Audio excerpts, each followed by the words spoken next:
উৎপাদন করতে পারল। দিনেশ তিতিরকে সম্পূর্ণ ইগনোর করে লরিনের সাথে চলে গেল। তিতির দিনেশের যাওয়ার দিকে তাকিয়ে থাকা ছাড়া আর কিছুই করতে পারল না। দীর্ঘ একটা শ্বাস ছেড়ে নিজের ডেস্কে বসে পড়ল। না চাওয়া সত্ত্বেও চোখ দিয়ে এক ফোঁটা জল গড়িয়ে পড়ল। আবার মনে পড়ে গেল সেদিন রাতের কথা, যেদিন দিনেশ ওকে প্রপোজ করেছিল। অতীত। দিনেশ চোখ মুখ শক্ত করে তিতিরের দু বাহু চেপে ধরল। সমস্যা কি তোমার বলো তো? চিৎকার করে দিনেশ। What's the problem? এভাবে ধরায় তিতির ব্যথায় চোখ মুখ খিচে ফেলল। প্লিজ ছাড়ুন, ইউ হার্ট মি। কষ্ট হচ্ছে তোমার? এর থেকে বেশি কষ্ট আমি পাচ্ছি তিতির। তা কি তোমার চোখে পড়ে না? নাকি আমি অন্য ধর্মের বলে আমাকে মানুষ বলে মনে হয় না? তিতিরের বাহু ছেড়ে দিয়ে দিনেশ তিতিরের মুখটি দুহাতে তুলে বলল, ভালোবাসা ধরে বেঁধে হয় না তিতির, কিন্তু কি করবো বলো, হয়ে গিয়েছে। তোমাকে ভালোবাসি আমি খুব বেশি, তাই ছাড়তে পারছি না। ধর্মই কি তোমার সমস্যা? দুনিয়াতে আমরা নতুন না যে ভিন্ন ধর্মের মানুষ হয়ে একে অপরের প্রেমে পড়েছি। আমাদের আগে অনেকে ভালোবেসেছে, বিয়ে করে সংসারও করছে। তাহলে আমরা কেন পারবো না তিতির বলো তো? তিতিরের চোখ দিয়ে পানি পড়ছে। নিজেকে খুব অসহায় লাগছে, কিন্তু ও নিরুপায়। ও এই সম্পর্ক মেনে নিতে চাইলেও পারবে না। ওর শিক্ষা, ওর ধর্ম ওকে দিবে না। তাই ও মনকে শক্ত করে দিনেশের হাঁটতে নিজের থেকে সরিয়ে ফেলল। এক পা পিছিয়ে দিনেশের দিকে তাকিয়ে বলল, এটা সম্ভব না স্যার। আমার ধর্ম আমাকে অন্য ধর্মের কাউকে বিয়ে করার অনুমতি দেয়নি। আমাদের বিয়েটা কখনো বৈধ বলে গণ্য হবে না। সম্পর্কটাকে কখনো কোনো পবিত্র নাম দেওয়া যাবে না। এটা সম্পূর্ণ হারাম আমার জন্য। তাহলে বলুন কিভাবে গ্রহণ করি আমি, কিভাবে মেনে নিই? আমি পারবো না। সমাজ, বাবা মা সবার সাথে লড়াই করতে পারবো, কিন্তু যিনি সৃষ্টি করেছেন তার সাথে কিভাবে লড়বো বলুন? আমি পারবো না। আমাকে ভুলে যান। আপনার জন্য, আমার জন্য, সবার জন্য এটা ভালো, প্লিজ। দিনেশ কিছুক্ষণ চুপ থেকে তিতিরকে প্রশ্ন করল, ভালোবাসো আমায়? তিতির নিশ্চুপ, তবে ওর চোখের পানি অনেক কিছু বলে দিচ্ছে। তিতিরের এমন চুপ থাকাটা আজ দিনেশের সহ্য হলো না। হঠাৎ তিতিরকে কাছে টেনে ওর ঠোঁট দুটো নিজের আয়ত্তে নিয়ে নিল দিনেশ এবং খুব রুটলি ভাবে কিস করতে লাগলো। এমন ভাবে কিস করছে যেন দিনেশ ওর সব রাগ, ফ্রাস্ট্রেশন দূর করছে। আচানক সবকিছু হওয়ায় তিতির রিয়াকশন দিতে ভুলে গেল। প্রথমে সাথে কিছুটা শকড, কিন্তু ব্যাপারটা বুঝতে পেরে দিনেশ থেকে ছোটার চেষ্টা করতে লাগে, কিন্তু পারে না। তিতিরের এমন ছোটাছুটি দিনেশের একদম পছন্দ হয়নি। তাই তিতিরকে টেনে আরো কাছে নিয়ে এলো, মনে হয় নিজের ভেতরে ঢুকিয়ে ফেলবে। তিতির নিঃশ্বাস নিতে কষ্ট হচ্ছিল, খুব বেশি অস্বস্তি ফিল করছিল। দিনেশের এমন রুক্ষ আচরণ একদম মেনে নিতে পারছিল না, কিন্তু নিজেও কিছু করতে পারছিল না। কিছুক্ষণ পর দিনেশ নিজেই ছেড়ে দিল। ছাড়া পেয়ে তিতির রীতিমতো হাঁপাতে লাগলো। জোরে জোরে শ্বাস ছেড়ে নিজেকে স্বাভাবিক করার চেষ্টা করতে লাগলো। তিতিরের কপালে নিজের কপাল ঠেকিয়ে দিনেশ, চলে যাও, আজ থেকে তুমি মুক্ত। আজকের পর থেকে আমি নিজ থেকে তোমার কাছে কখনো আসবো না। তবে তুমি আমার আশেপাশে থাকতে বাধ্য হবে। ভালোবাসার দহনে আমি তোমাকে পোড়াবো, ভীষণ পোড়াবো, পুড়িয়ে কয়লা বানিয়ে ফেলবো। তুমি না বলতে পারবে না সইতে পারবে, শুধু চেয়ে চেয়ে দীর্ঘশ্বাস ছাড়বে, যেমনটা আমি করছিলাম এতদিন। ফোনের শব্দে তিতির স্তম্ভিত ফিরে পেল। সেদিনের পর দিনেশ সত্যি ওকে বাধ্য করেছে আবার অফিসে জয়েন হতে, কারণ ও চুক্তিবদ্ধ ছিল এই কোম্পানিতে। চুক্তির আগেই ও কাজ ছেড়ে দিয়েছিল, কিন্তু তখন দিনেশ কিছু না বললেও এখন এই চুক্তির জোরেই তিতিকে অফিসে আবার জয়েন হতে বাধ্য করেছে। সেদিনের পর থেকে তিতির এর সাথে দিনেশের আচরণ পুরো পাল্টে গেছে। প্রয়োজন ছাড়া তেমন কথা বলে না, সর্বদা তিতিরকে ইগনোর করেই চলে। ফোনটি আবার বেজে উঠল। স্ক্রিনে ভেসে উঠছে আয়নের নামটি। তিতির জানে কেন ফোন করেছে আয়ন। আয়ন তিতিকেও ইনভাইট করেছিল অনিকের বিয়েতে। এঙ্গেজমেন্টের পর্ব খুব ভালো করেই শেষ হলো। সবাই ডান্সও করছে, এমনকি দিশাও তিশার সাথে ডান্স করার সুযোগ পেয়েছে। কিন্তু একমাত্র প্রিয়র কপালে ডান্স করার সুযোগ হলো না। ওর ভীষণ রাগ উঠেছে, তবে সাথে একটু বিরক্ত, কারণ পুরো পার্টিতে প্রিয় আয়নকে দেখতে পেল না এখনো। কোথায় এই খবিসটা? আমাকে নাকি কি কামাল দেখাবে, আর এখন নিজেই গায়েব। হঠাৎ প্রিয় খেয়াল করলো সবাই বাহিরে দরজার দিকে তাকিয়ে আছে। প্রিয় তাদেরকে লক্ষ্য করে সেদিকে তাকালো আর সাথে সাথে একটা হার্টবিট মিস করলো। আয়ন দাঁড়িয়ে আছে একদম ফুল অ্যাটিটিউড নিয়ে। প্রিয় মনে মনে ভাবছে, আজ জানি কত মেয়ে খুন হবে এই লোকটিকে দেখে, তাহলে আমার কি হবে? একটু হতাশ হয়ে ভাবছে। প্রিয় আশেপাশে তাকিয়ে দেখে অলরেডি অনেক মেয়ে হুমড়ি খেয়ে পড়ছে আয়নের ওপর। আর পড়বেই না কেন, বেশিরভাগ মানুষই জানে আয়ন এখনো ব্যাচেলার। ওর বিয়ের খবরটা মিডিয়াতে এখনো প্রকাশ পায়নি। আয়নের কাছের মানুষগুলো ছাড়া তেমন কেউ জানে না আয়ন বিবাহিত। তাই তো মেয়েরা ট্রাই করছে একবার যদি আয়নের নজরে আসা যায়। প্রিয়র মনটা খারাপ হয়ে গেল। প্রিয় ভাবছে আয়ন হয়তো প্রিয়কে নিয়ে কিছুটা লজ্জিত, তাই প্রিয় আর ওর বিয়ের কথা বলতে চায় না কাউকে। প্রিয়র অবুঝ মন একগুচ্ছ মেঘ এসে জমা হয়ে গেল, আর এর ফলে যে কোনো সময় বর্ষণও হতে পারে। এদিকে আয়ন কয়েকবার ট্রাই করেছে প্রিয়র সাথে কথা বলার, কিন্তু গেস্টের অ্যাটেন্ড করতে গিয়ে আর সময় পায়নি। কিন্তু দূর থেকেই দেখে বুঝতে পেরেছে প্রিয়র মন খারাপ। কিন্তু মন খারাপের কারণ কি আয়ন বুঝতে পারছে না। আয়ন ভেবেছিল প্রিয়কে আজ জেলাস ফিল করাবে, কিন্তু প্রিয়র উদাসীন মুখ দেখে আয়ন নিজে অস্থির হয়ে পড়ল। কখন সব গেস্টরা যাবে আর ও প্রিয়র উদাসীনতার কারণ জানতে পারবে। পার্টি শেষ হওয়ার পরও একটু দেরি করেই প্রিয় রুমে এলো। ওর আয়নের সাথে কথা বলার একদম ইচ্ছে নেই। তাই আজ পার্টিতে বুঝতে পেরেছে প্রিয় ওর স্বামী নামের একটা মানুষটির পিছনে কত মেয়ে পাগল। আগে ব্যাপারটা ইজি নিলেও কেন জানি আজ খুব খারাপ লাগছে, একদম অসহ্য। কখনো সুন্দর ছেলেদের বিয়ে করতে নেই, এদের নিয়ে রিস্ক বেশি থাকে। প্রিয় নিজের এই বিষণ্ণ মনটাকে নিয়ে এত রাতে রুমে এসেও আয়নকে পেল না, তাই দীর্ঘ একটা শ্বাস ছেড়ে চেঞ্জ করতে গেল। ওয়াশরুম থেকে বের হতেই কেউ ওর উপর ঝাঁপিয়ে পড়লো আর খুব সফটলি প্রিয়কে কিস করতে থাকে। ঘটনার আংশিক প্রিয় ভয় পেলেও পরে চেনা মানুষটির পারফিউম এর গন্ধে প্রিয় নিজেও মাতাল হয়ে যায়। বেশ সময় পর আয়ন প্রিয়কে ছেড়ে আবার সাথে সাথে কোলে তুলে নেয়। প্রিয় আয়নের এভাবে পাগলামির কোনো মানে বুঝতে পারছে না, শুধু নীরব হয়ে দেখছে। আয়ন প্রিয়কে বিছানায় নিয়ে আরো একবার প্রিয়র ভেজা ঠোঁটের পরশ নিতে লাগলো। প্রিয় এখনো শক্টের মধ্যেই আছে, তবে আয়নের পাগল করা স্পর্শে প্রিয়র চোখ দুটো বন্ধ হয়ে গেল, গাল দুটো লাল হয়ে গেল। প্রিয় লজ্জা পাচ্ছে। ব্যাপারটা আয়ন একবার লক্ষ্য করেছে, কিন্তু নিজেকে প্রিয়র ওপর থেকে তুলল না, বরং আরো একটু নেমে এসে ওর গালে, গলায়, বুকে কিস করতে লাগলো। আয়ন জানে ওর বউয়ের মনটা ভালো নেই, সেটা যে কারণেই হোক আয়ন ওর ভালোবাসা দিয়ে আগে নিজের অবুঝ বউকে বশে আনতে চায়। এরপর বাকি কাহিনী প্রিয় নিজেই বলবে, ওকে আর কিছুই করতে হবে না। বিয়ের আয়োজন খুব ভালো করেই শেষ হলো। আজ রিসেপশনের পার্টির জন্য বড় একটা হল রুম বুক করা হলো। চারিদিকে হাজার মানুষের ভিড়। আয়ন একটু হিমশিম খাচ্ছে এত মানুষকে একসাথে অ্যাটেন্ড করতে গিয়ে। তাছাড়া আয়নের বিয়ের খবরটা ছড়ানোর পর এই পার্টির মেইন কেন্দ্রবিন্দু যেন আয়ন আর প্রিয় হয়ে গিয়েছে। চেনা অচেনা সব গেস্টরা এসে আগে আয়ন আর প্রিয়কে শুভেচ্ছা জানিয়ে তারপর যাচ্ছে অনিক আর সারার দিকে। তাছাড়া মিডিয়া তো আছেই। আর কিছুক্ষণ পর পর কেউ না কেউ এসে প্রিয় আর আয়নের সাথে সেলফি তোলার রিকোয়েস্ট করছে, পিক ক্যাপচার করার জন্য।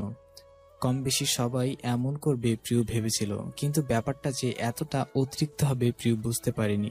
এখন অনেকটা অস্বস্তি বিরাজ করছে ওর পুরো মুখে। তার উপর পার্টিতে আসা গেস্ট সবাই যেন আয়ন আর প্রিয়কে ঘিরে রয়েছে। হয়তো আয়নের হঠাৎ নিজের বিয়েটা অ্যানাউন্সমেন্ট অনেকের কাছে আশ্চর্য ছিল।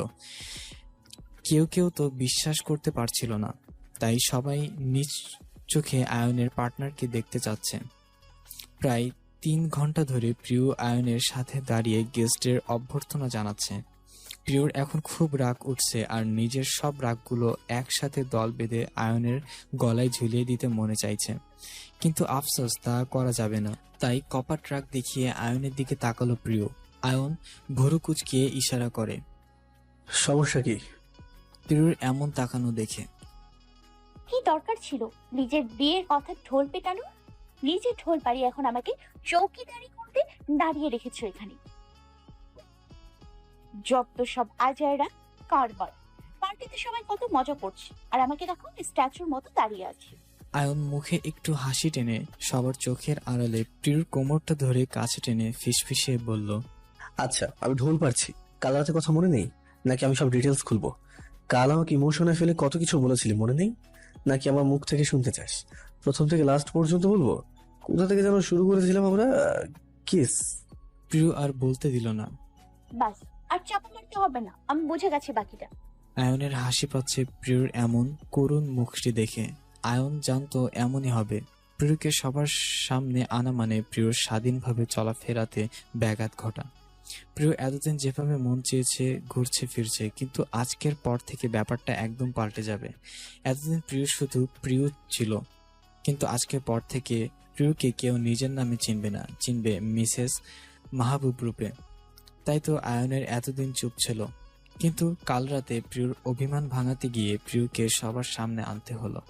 আয়ন বুঝতে পারছে হঠাৎ করে এসব ফেস করা প্রিয়র জন্য একটু অস্বস্তিকর, কিন্তু এখন আর কিছু করার নেই। রাগ করিস কেন সোনা? আমি তো তেমন কিছুই বললাম না। জাস্ট আমার আইডিতে তোর আর আমার বিয়ের একটা পিক দিয়ে পরিচয় করিয়ে দিলাম সবার সাথে, যেমনটা তুই চেয়েছিলি। আর দেখ কি অবস্থা, এবার বুঝলি তো কেন আমি চুপ হয়েছিলাম? তোর হাজবেন্ডের নামটি কোনো সাধারণ নাম না, বুঝলি তো? মিসেস মাহবুব, বুঝলেন কথাটা? প্রিয়র নাক টেনে, কি করছো?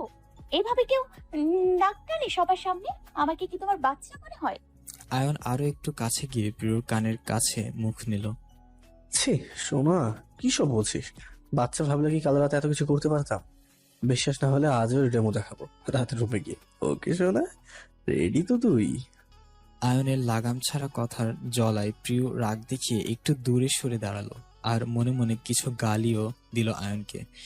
আয়ন যে ইচ্ছে করে কাল রাতে কথা তুলে প্রিয়কে বিব্রত করে লজ্জা দিচ্ছে বারবার, তা প্রিয় খুব ভালো করেই জানে। আর প্রিয় যে লজ্জা পাচ্ছে তা প্রিয়র লাল লাল গাল দুটো দেখে যে কেউ বলে দিবে।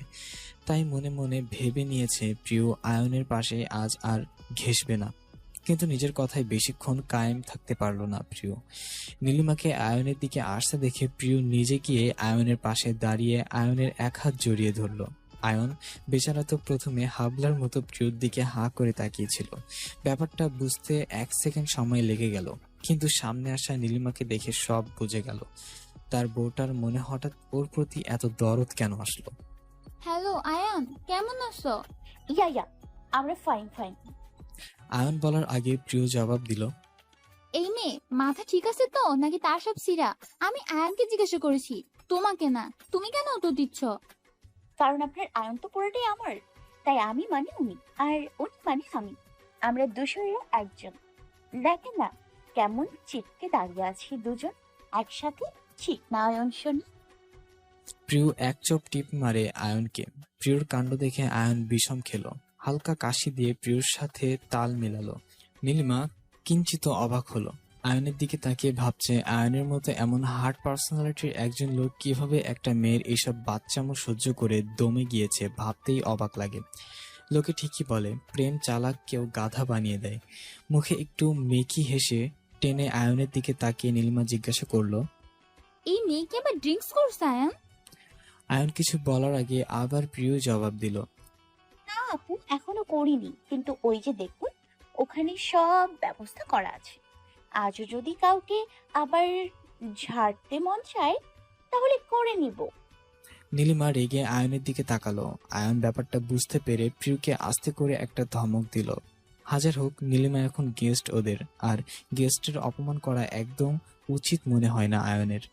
আয়নের ধমকে প্রিয় রেগে গেল আর আয়নকে একা করেই চলে গেল ওখান থেকে। নীলিমার ঠোঁটে একটু বাঁকা হাসি রেখে আয়নকে বলল, ও এখনো আসেনি তোমার বউয়ের মাঝে, সামনেই রাখো, তা না হলে লোকের কাছে বারবার লজ্জিত হবে। নীলিমার এমন কথায় আয়নের মুখটা শক্ত হয়ে ওঠে। প্রিয়র সম্পর্কে কোনো কথায় আয়নের সহ্য হয় না, তাই তাৎক্ষণিক জবাব দিয়ে দিল নীলিমাকে। সেটা আমি বুঝে নেবো নীলিমা, তোমাকে ভাবতে হবে না এসব নিয়ে। পার্টিতে এসেছো, এনজয় করো। ওকে? তিয়াস কখন ধরে দিশার পিছন পিছনে ঘুরছে, অথচ দিশা এমন বিহেভ করছে যেন তিয়াসকে ও চিনেই না। তিয়াসের তখন মাথাটা গরম হয়ে যাচ্ছে। দিশার এমন বিহেভিয়ার একদম সহ্য হচ্ছে না। দিশা প্রিয়র সাথে সাথে কথা বলার সময় হঠাৎ তিয়াসের ওপর চোখ পড়ল। তিয়াস কোমরে হাত দিয়ে দিশার দিকে অগ্নি চোখ দিয়ে তাকিয়ে আছে। দিশার মনে হলো তিয়াস যেন আজ চোখ দিয়ে ওকে ভস্ম করে ফেলবে। এত দূর থেকেও সেই উত্তাপ অনুভব করছে দিশা। শুকনা একটা ঢোক গিলল। দিশা জানে ওকে এর শাস্তি পরে ভোগ করতে হবে, কিন্তু এই সময় ব্যাপারটা মাথায় নিল না, কারণ দিশা বুঝতে পারছে তিয়াসের মা দিশাকে তিয়াসের আশেপাশে মোটেও সহ্য করছে না। কয়েকবার ইনডাইরেক্ট ভাবে তা বুঝেও দিয়েছে। দিশা চায় না ওকে নিয়ে তার মা ছেলের মধ্যে কোনো ঝগড়া হোক বা পার্টিতে কোনো সিন ক্রিয়েট হোক, তাই আপাতত বিয়েতে তিয়াসকে এড়িয়ে চলাটাই ভালো মনে করলো। কিন্তু এই তিয়াস বাচ্চাদের মতো ওর পিছু পিছু ছুটছে, যা দিশাকে আরো বিব্রত করছে। আশেপাশের মানুষগুলো কান ঘুষি করছে, কিন্তু এতে তিয়াসের কোনো রিয়াকশন নেই। তিয়াসের এমন পাগলামোগুলো দেখে দিশা ভেতরে ভেতরে খুশি হলেও তা তিয়াসকে বুঝতে দিচ্ছে না।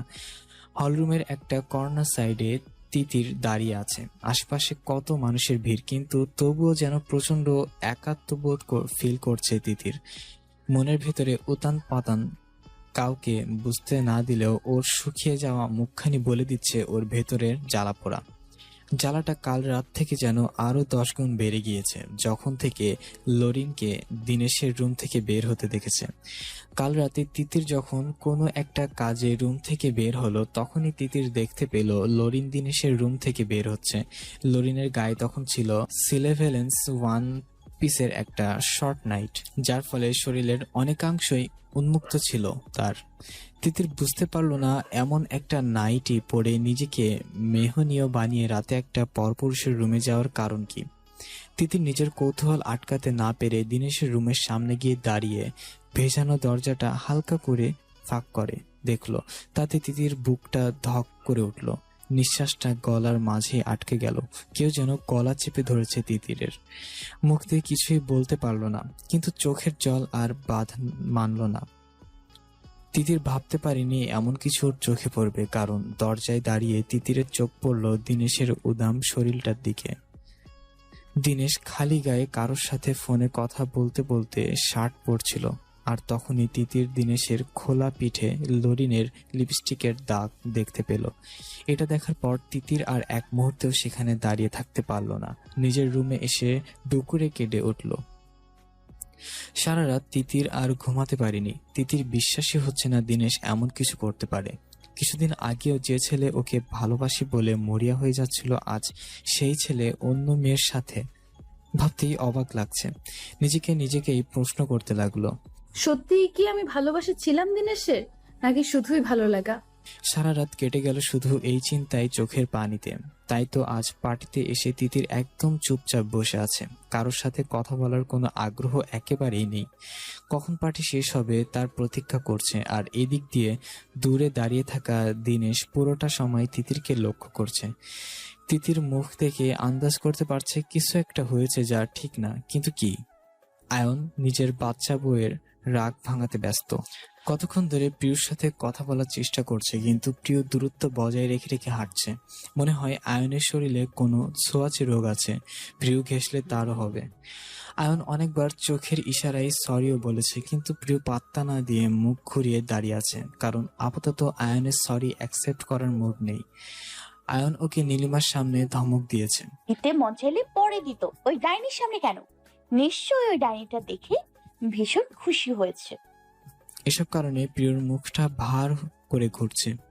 পার্টি শেষ হওয়ার পর প্রিয় সোজা নিজের রুমে চলে এসেছে, আর এখানে মুখ ভার করেই বিছানায় ঠিক করেছে ঘুমানোর জন্য। আয়ন রুমে এসে প্রিয়কে বাচ্চাদের মতো মুখ ফুলিয়ে থাকতে দেখে ভীষণ হাসি পেল ওর। কিন্তু আপাতত লোহা গরম, এখানে হাসলেই এই লোহা লাভা হয়ে প্রথমে ওকেই জ্বালাবে। তাই চুপচাপ ফ্রেশ হতে চলে গেল। ওয়াশরুম থেকে বের হয়ে দেখে প্রিয় শুয়ে পড়েছে। আয়ন একটু মুচকি হেসে প্রিয়র বেডের কাছে হাঁটু গেড়ে বসলো। প্রিয় মাথায় হাত বুলিয়ে আয়ন সরি বলল প্রিয়কে। লক্ষ্মী শোনা আমার, দেখ পার্টি থেকে এই পর্যন্ত কতবার সরি বললাম, এত সরি তো আমি আমার জীবনে কাউকে বলিনি। কিন্তু প্রিয় কিছু বলছে না। প্রিয়কে চুপ দেখে আয়নের মাথায় একটা দুষ্টু বুদ্ধি এলো। আয়ন টুপ করে প্রিয়র ঠোঁটে একটা কিস করে দিল, আর এতে প্রিয় মরিচের মতো জ্বলে উঠলো। লাফ দিয়ে উঠে বসলো, আয়নের দিকে নিজের রাগী চোখে তাকায়। আর এটা দেখে আয়ন আবার হাসি পায়, কারণ প্রিয় ডাকলে একদম কিউটের ডিব্বা লাগে। আয়নের মন চাই তখন প্রিয় নরম স্পষ্ট মসৃণ গালে দুটো টেনে দিতে, কিন্তু এখন নিজের এই চাওয়াটা আপাতত সাইডে রাখলো প্রিয়সীকে মানাবার জন্য। আয়ন প্রিয়র হাত দুটো টেনে নিজের অনেকটা কাছে নিয়ে আসলো। আয়ন এক কান ধরে ইশারায় দেখালো। প্রিয় অভিমান মুখ ঘুরিয়ে ফেললো, এতে সহজে ও মাফ করবে না। আয়ন প্রিয়র মুখটা নিজের দিকে ঘুরিয়ে আবার একটা কিস করলো ঠোঁটে। প্রিয় যেন আবার অবাক হলো আয়ন এমন হুটহাট চুমাতে। তখনও আমাদের গেস্ট ছিল প্রিয়, আর গেস্টদের এইভাবে কারণ ছাড়া অপমান করাটা কি ঠিক বল? প্রিয় মাথা নাড়ায়, তার মানে না। প্রিয় নিজের ভুলটা বুঝতে পারে, আসলে তখন এই কাজটা করা ঠিক হয়নি। এটা ওর বাচ্চামো ছাড়া আর কিছুই না, তাই তো নিজেও সরি বলে আয়নকে। আয়ন আবার প্রিয়র ঠোঁটে একটা কিস করে। ইটস ওকে শোনা, আমি জানি তুই নীলিমাকে পছন্দ করিস না, আমিও করি না, কিন্তু কি করবো বল, মায়ের বান্ধবীর মেয়ে, তার উপর ওদের কোম্পানির সাথে আমাদের অনেক বড় একটা প্রজেক্ট জড়িত, তাই না চাওয়া সত্ত্বেও ওকে সহ্য করতে হয়। ও সব সময় তোমার গায়ে পড়ে কথা বলে, কিন্তু তুমি কিছু বলো না। আমার এসব একদম পছন্দ না। প্রিয় মুখটা আবার ভার করে আয়নকে অভিযোগ করে। আয়ন জানে প্রিয়র মনে আয়নের জন্য একটা সফট ফিলিং আছে, কিন্তু সেটা আজও ভালোবাসা কিনা আয়ন জানে না। প্রিয় এখন ওর মনের কথা প্রকাশ করেনি, কিন্তু বলে না, কিছু অনুভূতি লুকানো যায় না। ভালোবাসা তেমনই এক মিষ্টি অনুভূতি, ইচ্ছা করলেও লুকানো সম্ভব না। আজ প্রিয়র জেলাসি তাই প্রকাশ করছে। আয়ন যেমন প্রিয়কে নিয়ে পজিটিভ, তেমনি প্রিয় অন্য কারোর সাথে আয়নকে দেখতে চায় না। প্রিয় হয়তো জানেই না আয়নকে কতটা ভালোবেসে ফেলেছে। আয়ন আবারও ওর প্রিয়সীর ঠোঁটে একটা কিস করে বলল, আমার নিজেরও একদম পছন্দ না শোনা, তাই তোর কাছ থেকে দূরে দূরে থাকি। কিন্তু ওকে তোর ভাষায় কি বলে জানিস? ছেঁচড়াবে। আমার বিয়ে হয়েছে জেনেও পিছ ছাড়ছে না, দেখিস না? প্রিয় আরো কিছু বলতে নিবে, কিন্তু আয়ন আবারও প্রিয়র ঠোঁটে কিস করলো, কিন্তু এবার আর ছাড়লো না। তার মানে আয়ন আর কিছু বলতে আগ্রহ না। আর প্রিয় নিজের অজান্তে দুহাত দিয়ে আয়নকে টেনে নিল নিজের কাছে, একদম কাছে। ব্যাপারটা আয়নকে একদমই অবাক করলো না, বরং খুশি হয়ে প্রিয়কে শক্ত হাতে নিজের সাথে মিশিয়ে নিল। আজ প্রিয় সক্রিয়ভাবে আয়নের সাথে তাল মেলাতে লাগলো। সুখের এক আদিম খেলায় মেতে উঠল ওরা দুজন। বিয়ের পরপরই অনিক আর সারাকে হানিমুনে পাঠিয়ে দিল আয়ন। অনিক অবশ্য যেতে চায়নি, কিন্তু দাদার আদেশে অনেকটা বাধ্য হলো। আর আয়নকে আবার অফিসের কাজে মন দিতে হলো। অনেকদিন ছুটি কাটানোর পর অনেক কাজ পেন্ডিং পড়েছিল, তাই অফিসে এসে শ্বাস নেওয়ার সময়ও পায়নি। তার উপর অনিক নেই, তাই আয়ন আর তিয়াসের ওপর চাপ পড়ল সব। পরপর দুটো মিটিং অ্যাটেন্ড করে আয়ন অনেকটা ক্লান্ত নিয়ে নিজের কেবিনে এসে বসলো। হঠাৎ প্রিয়র কথা মনে পড়তেই ফোনটা হাতে নিল। প্রায় 20টা মিস কল, তাও আবার আননোন নাম্বার থেকে। আয়ন একটু অবাক হলো, একটু চিন্তা করে নাম্বারটিতে কল দিল। অপর পাশ থেকে রিসিভ করা ব্যক্তির কণ্ঠ শুনে আয়ন চমকে গেল। কিছুক্ষণ চুপ থেকে শুনলো অপর পাশের ব্যক্তিটির ফোন করার কারণ। আয়ন ফোনটা কোনো রকম কেটেই দ্রুত অফিস থেকে বের হয়ে গেল, কাউকে কিছু না বলে। আজ কলেজ থেকে বের হয়ে রাস্তার অপর পাশে ফুচকার স্টলে দেখে প্রিয় ডানে বামে না তাকিয়ে রাস্তা পার হতে নিলেই হঠাৎ একটা বাইকের সাথে ধাক্কা লেগে প্রিয়র ছিটকে রাস্তায় পড়ে যায়। এতে খুব বেশি ব্যথা না পেলেও পায়ে আর মাথায় ভালোই ব্যথা পায়। দিশা দৌড়ে এসে প্রিয়কে ধরে। দিশা আর ওর কিছু ক্লাসমেট এর সাহায্যে গাড়িতে উঠে বসে প্রিয়। দিশা ড্রাইভারকে বলে তাড়াতাড়ি হসপিটালে নিয়ে যেতে। দিশা এক হাতে প্রিয়কে ধরে আরেক হাত দিয়ে ফোনটা বের করে আয়নকে কল করতে থাকে। ডাক্তার প্রিয়কে কিছুতেই সুই দিতে পারছে না। ও সুইয়ের কথা শুনে বাচ্চাদের মতো কেঁদে চলেছে। সে কতক্ষণ ধরে। আয়ন কেবিনে এসে প্রিয়কে এভাবে কাঁদতে দেখে বিচলিত হয়ে পড়ল। প্রিয়র কাছে এসেই, কি হয়েছে সোনা, কাঁদছিস কেন? সব ঠিক আছে তো? খুব পেইন করছে কি? কোথায় করছিস আমাকে বল প্লিজ, এখনই কমে যাবে, একদম ঠিক হয়ে যাবে, আমি আছি না? প্রিয়কে হালকা জড়িয়ে ধরে। রাগী চোখে ডাক্তারের দিকে তাকায়। সমস্যা কি? এখনো ট্রিটমেন্ট করেননি কেন? স্যার তেমন চিন্তার কিছু না, তবে পেইন কমানোর জন্য একটা ইনজেকশন দিতে হবে। কিন্তু পেশেন্ট ইনজেকশনের নাম শুনে বাচ্চাদের মতো কান্নাকাটি শুরু করে দিয়েছে। তাহলে আমরা এখন কি করতে পারি? বাচ্চাদের মতো কি? ও তো বাচ্চাই। আপনার কি ওকে দেখে বুড়ি মনে হচ্ছে নাকি? আয়ন কিছুটা রেগে কথা না বলে, আমি কিছু রেগে গিয়ে বললাম, বেশি কথা না বলে কাজটা করুন। আয়ন ইশারায় ডাক্তারকে সুই দিতে বলল। আয়নের কথা শুনে ডাক্তার বেচারো আহম্মক হয়ে গেল। কি বলে এই লোক? এত বড় ধামড়ি মেয়েকে নাকি ওনার বাচ্চা মনে হয়? ডাক্তার মনে মনে একটু বিরক্ত হলেও কিছুই বলল না, চুপচাপ নিজের কাজ করেই চলে গেল। প্রিয় যখন আয়নের বুকে মাথা রেখে কেঁদে ভাসিয়ে দিচ্ছিল তখন আয়নের ইশারায় ডাক্তার সুইটা দিয়ে ফেললো। প্রিয় ছোটবেলা থেকেই সুই দিতে ভয় পায়, তাই তো সুইয়ের এত ভয়ে ডাক্তার দেখাতেও যেত না। আজ তাই হলো। এক এক করে সবাই চলে যায়, আয়ন আর প্রিয়কে একা রেখে কেবিনে। আয়ন প্রিয়কে শান্ত করে ওর মুখটা তুলে জিজ্ঞাসা করলো কিভাবে হয়েছে এসব। প্রিয় সব বলতে দেরি দেখে আয়নের ঝাড়ি দিতেও দেরি হলো না। সব সময় তোর বাচ্চা মতো, তাই না? বড় হবি কবে? কতদিন বলেছি এইভাবে ট্রেনিং বিং করে চলাফেরা করবি না, কিন্তু তুই তো তোর কথা শুনলে তো। আজ থেকে তোর সব বন্ধ। খুব বেশি বার বেড়েছিস না? কিছু বলি না বলে মনে করিস না আমি ভালো হয়ে গিয়েছি। শুধু নিজেকে শান্ত রাখছি, নাহলে তোকে আছাড় মেরে হাড্ডি গুড্ডি গুলো সব ভেঙে ফেলতাম এত করে। আয়নের ধমকে প্রিয় রেগে আয়নকে দূরে সরাতে নিল নিজের থেকে, কিন্তু এক চুলও সরাতে পারল না। আয়ন নিজের জায়গায় দাঁড়িয়ে আছে। হয়েছে, ব্যাস এতটুকুই শক্তি। মশা আসছে হাতিকে সরাতে। আয়ন হাসতে হাসতে বলল, এবার এত এক্সাইটেড হয়ে কত জায়গায় ফাও ব্যথা পেয়েছে।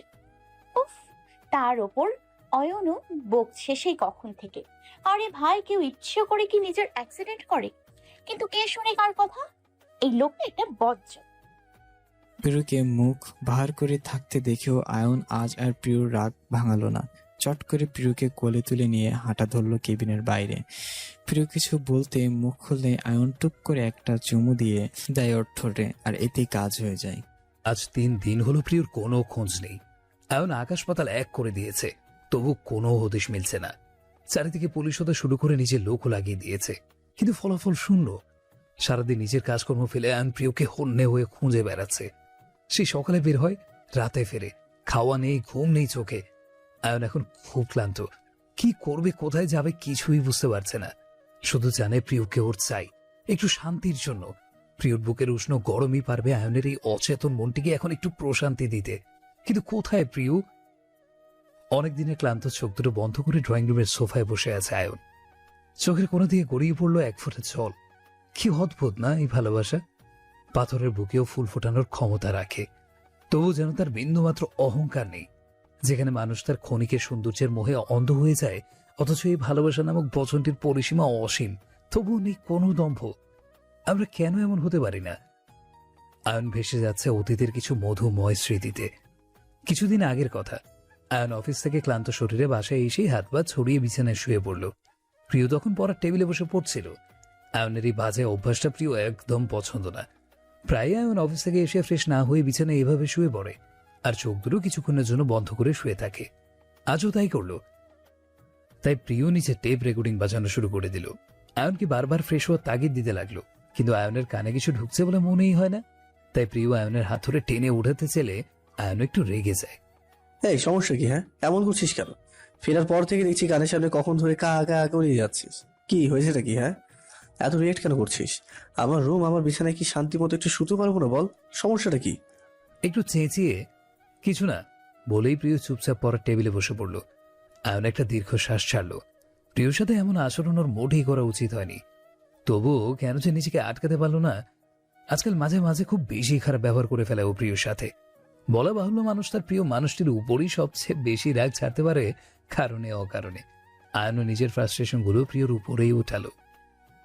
শাওয়ারের ঠান্ডা জল আয়নের শরীর বেয়ে নেমে যাচ্ছিল, আর আয়নের মাথায় ভর করছে কিছু অজানা টেনশন। আজ রবিন কনফার্ম করলো আজগর আলীর মার্ডার হয়েছে, তাই তো এত আকাশ পাতাল করেও তার খোঁজ পায়নি এতদিন আয়ন। এ আজগরই তো ছিল একমাত্র মাধ্যম যার মাধ্যমে জানা যেত কারা প্রিয়র সাথে এমন করেছে। প্রিয়র ফেক ভিডিও বানিয়ে ওকে বদনাম করার পেছনে কার হাত ছিল আর কেন? কিন্তু আজগরের মৃত্যুর সাথে সব যেন শেষ। এখন টেনশনে ভর করছে ওর মস্তিষ্ক জুড়ে। চেনা শত্রুর সাথে লড়াই করা যায়, কিন্তু অচেনা শত্রু থেকে বাঁচা সহজ না। আর এসব টেনশনের পীড়ায় এখন প্রিয়র সাথে খারাপ ব্যবহার করে বসে। একটা বন্ধ করে নিজের ভেজা চুলগুলো হাতের সাহায্যে পেছনে সরিয়ে সিনের জলে ভেজা আয়নায় নিজের নগ্ন শরীরটার দিকে তাকিয়ে আছে। ফর্সা শরীরটা সাগরের ঠান্ডা জলে কেমন লালচে হয়ে গিয়েছে। হাতের সাহায্যে গোলাটে আয়না থেকে জলটা মুছে নিল। মুখে কিঞ্চিত বাঁকা হাসি নিয়ে আয়ন নিজে নিজেকে সান্ত্বনা দিতে লাগলো।